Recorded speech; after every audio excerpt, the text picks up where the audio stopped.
Alors, dans cette vidéo, nous allons relier les fractions avec les unités de mesure. Alors, lorsqu'on fait un partage, on peut partager des tablettes de chocolat, des bandes, des gâteaux, mais aussi des grammes, des litres, des euros. Alors, premier exemple, partage des grammes en 10. Si je prends mes grammes, je partage mon unité en 10. Donc, si j'utilise ce que j'ai appris sur les fractions, ici, je vais avoir 1 dixième. Ici, je vais avoir 12 dixièmes. Et ici, je vais avoir 18 dixièmes. Jusque-là, rien de bien compliqué. Si on partage des grammes en 10, on obtient des décigrammes. Du coup,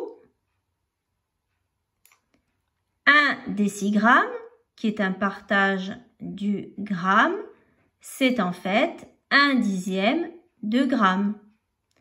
12 décigrammes, qui fait qu'on partage le gramme en 10, correspond à 12 dixièmes de gramme.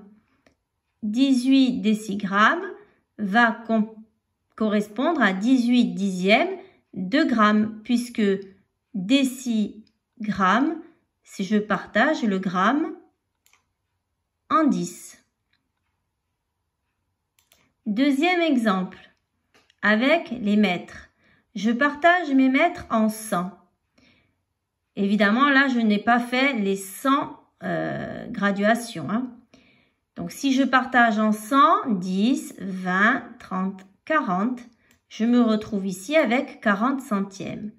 Pareil, si je continue à compter jusqu'ici, je vais me retrouver avec 150 centièmes. Et ici, 210 centièmes. Ça, c'est le côté fraction. Mais quand je partage mes mètres en 100, j'obtiens des centimètres. Du coup, je vais obtenir des égalités. 40 centimètres, je partage mon mètre en 100, donc ça correspond à 40 centièmes de mètre. 150 centimètres, 150, mon mètre, je le partage en 100, donc j'ai 150 centièmes de mètre. Et si j'ai 210 centièmes de mètre, comme j'ai des centièmes de mètre, ça correspond à 210 centimètres.